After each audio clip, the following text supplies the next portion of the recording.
Assalamualaikum warahmatullahi wabarakatuh. Anak-anakku, kali ini kita akan membahas materi tentang qada dan qadar.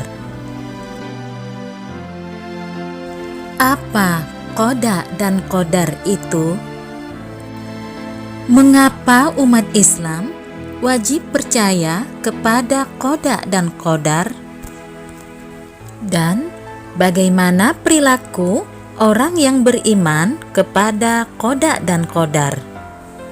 Anak-anakku, belum usai pandemi COVID-19 yang bahkan kasus hariannya terus meningkat, dan belum rampung 1 bulan di tahun 2021, Indonesia sudah dihadapi dengan musibah yang bertubi-tubi. Jatuhnya pesawat Sriwijaya Air, longsor di Sumedang, gempa di Majene, Sulawesi Barat, banjir di Kalimantan Selatan, Gunung Semeru yang meletus lagi, dan gempa di Lampung. Anak-anakku, apapun yang terjadi di dunia dan yang menimpa diri manusia pasti telah digariskan oleh Allah yang Maha Kuasa dan yang Maha Bijaksana. Semua telah tercatat secara rapi dalam sebuah kitab pada zaman azali. Kematian, kelahiran, rizki, nasib, jodoh, bahagia, dan celaka telah ditetapkan sesuai ketentuan-ketentuan ilahiyah yang tidak pernah diketahui oleh manusia. Anak-anakku, semua ketetapan Allah sejak zaman azali dan tidak diketahui oleh manusia inilah yang disebut dengan qada. Allah berfirman, tiada suatu bencana pun yang menimpa di bumi dan tidak pula pada dirimu sendiri, melainkan telah tertulis dalam kitab Lauhul Mahfuz sebelum kami menciptakannya. Sesungguhnya yang demikian itu adalah mudah bagi Allah. Kami jelaskan yang demikian itu supaya kamu jangan berduka cita terhadap apa yang luput dari kamu, dan supaya kamu jangan terlalu gembira terhadap apa yang diberikannya kepadamu. Dan Allah tidak menyukai setiap orang yang sombong lagi membanggakan diri. Quran Surah Al-Hadid ayat 22-23. Lalu, apakah yang dimaksud dengan qadar? Qadar adalah perwujudan dari qada, yaitu semua peristiwa yang telah dialami, sedang dialami, atau akan dialami oleh manusia dan semua makhluk ciptaan Allah. Rasulullah Shallallahu Alaihi Wasallam bersabda, sekiranya Allah Subhanahu Wa Taala menyiksa penduduk langit dan bumi, maka Dia sungguh melakukannya tanpa menzalimi mereka. Dan sekiranya Dia mengasihi mereka, maka rahmat-Nya lebih baik daripada amal mereka.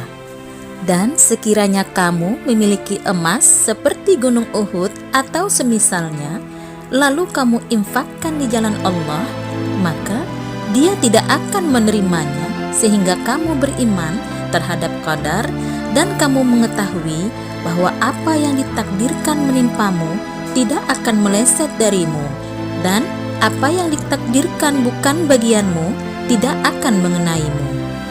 Dan sesungguhnya jika kamu mati atas akidah selain ini, maka niscaya kamu masuk neraka. Hadis riwayat Ahmad dari Zaid bin Thabit. Hukum beriman kepada qada dan qadar. Beriman kepada qada dan qadar adalah fardu ain. Artinya, setiap orang Islam wajib meyakini adanya qada dan qadar Allah Subhanahu wa Ta'ala. Ibnu Abbas pernah berkata, qadar adalah nizam atau aturan tauhid. Barang siapa yang mentauhidkan Allah dan beriman kepada qadar, maka tauhidnya sempurna. Dan barang siapa yang mentauhidkan Allah dan mendustakan qadar, maka dustanya merusak tauhidnya. Majmu' Fatawa Syekh Al-Islam 8-258. Macam-macam takdir. Menurut pandangan ulama Ahlus Sunnah wal Jamaah, takdir terbagi dua, yaitu pertama, takdir mubram adalah takdir yang sudah ditulis dalam Lauhul Mahfuz, tidak akan ada pengurangan, penambahan, atau pengubahan pada takdir ini. Ini adalah ketentuan Allah Subhanahu wa Ta'ala yang pasti berlaku dan tidak dapat terhalang atau diubah oleh sesuatu apapun. Contohnya, kehidupan dan kematian. Kedua, takdir mu'allaq, yaitu takdir yang sudah ditetapkan tetapi masih bisa berubah sesuai kehendak Allah Subhanahu wa Ta'ala, bergantung kepada sebab-sebab yang diusahakan oleh manusia. Contohnya, panjang umur yang bergantung pada silaturahim dan amal kebajikan yang lain. Rasulullah Shallallahu Alaihi Wasallam bersabda, tidak ada yang bisa menolak takdir Allah kecuali doa. Tidak ada yang bisa memperpanjang umur melainkan berbuat baik kepada ibu bapak. Hadis riwayat Hakim, Ibnu Hibban, dan Tirmidzi. Selain doa, hal-hal yang dapat merubah takdir adalah beramal baik dan sedekah. Rasulullah SAW bersabda, segeralah bersedekah karena bala tidak pernah mendahului sedekah. Hadis riwayat Tabrani. Sesungguhnya sedekah dan silaturahim itu dapat menambah umur dan menolak ketentuan buruk yang tidak disukai dan ingin dijauhi. Hadis riwayat Abu Ya'la. Contoh lain dari takdir mu'allaq adalah ikhtiar dalam mencari rezeki, kesehatan, dan kesuksesan. Allah berfirman, sesungguhnya Allah tidak akan merubah keadaan suatu kaum sehingga mereka merubah keadaan yang ada pada diri mereka sendiri. Quran Surah Ar-Ra'd ayat 11. Sikap manusia dalam menghadapi cobaan. Pertama, marah. Tingkatan yang pertama adalah marah dengan takdir yang Allah berikan kepadanya. Orang yang marah dengan takdir Allah, maka ia dikhawatirkan terjerumus dalam perbuatan kesyirikan karena telah mencela takdir Allah. Allah berfirman, dan di antara manusia ada yang menyembah Allah di pinggiran. Jika ia diberi nikmat berupa kebaikan, maka tenanglah hatinya. Namun, jika ujian menimpanya, maka berubahlah rona wajahnya. Jadilah ia merugi di dunia dan di akhirat. Quran Surah Al-Hajj ayat 11. Kedua, sabar.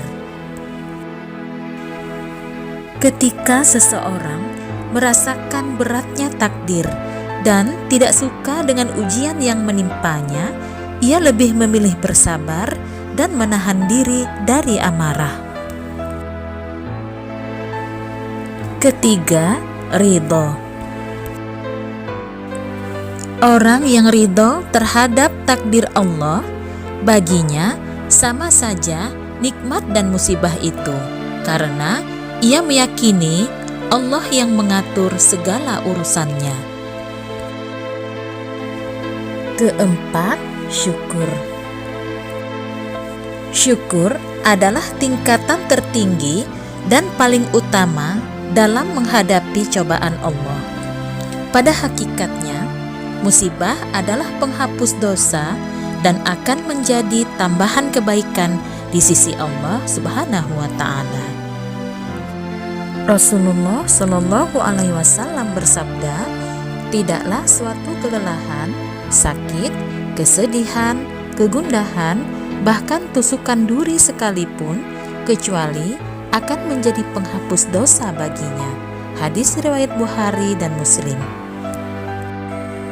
Berdalih dengan qadar dalam kemaksiatan dan musibah. Semua yang ditakdirkan oleh Allah Subhanahu wa Ta'ala selalu tersirat hikmah dan kebaikan bagi manusia, yaitu hikmah dan kebaikan yang telah diketahui oleh Allah Subhanahu wa Ta'ala. Allah tidak pernah menciptakan keburukan yang tidak melahirkan suatu kebaikan. Segala keburukan tidak boleh dinisbatkan kepada Allah Subhanahu wa Ta'ala, melainkan dinisbatkan kepada amal perbuatan manusia. Sesungguhnya, segala sesuatu yang dinisbatkan kepada Allah mengandung keadilan, hikmah, dan rahmat. Allah berfirman, apa saja nikmat yang kamu peroleh adalah dari Allah, dan apa saja bencana yang menimpamu, maka dari kesalahan dirimu sendiri. Kami mengutusmu menjadi rasul kepada segenap manusia, dan cukuplah Allah yang menjadi saksi. Quran Surat An-Nisa ayat 79. Allah membenci kekufuran dan kemaksiatan yang dilakukan hamba-hambanya. Sebaliknya, Dia mencintai dan meridhai ketakwaan dan kesolehan.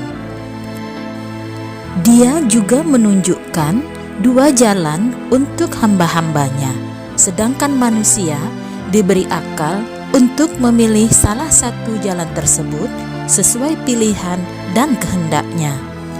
Siapa yang memilih jalan kebaikan, ia berhak mendapat ganjaran, dan yang memilih jalan keburukan atau kebatilan, maka ia juga berhak mendapat siksaan oleh karena hal yang dilakukan secara sadar dan atas pilihannya sendiri tanpa ada unsur paksaan.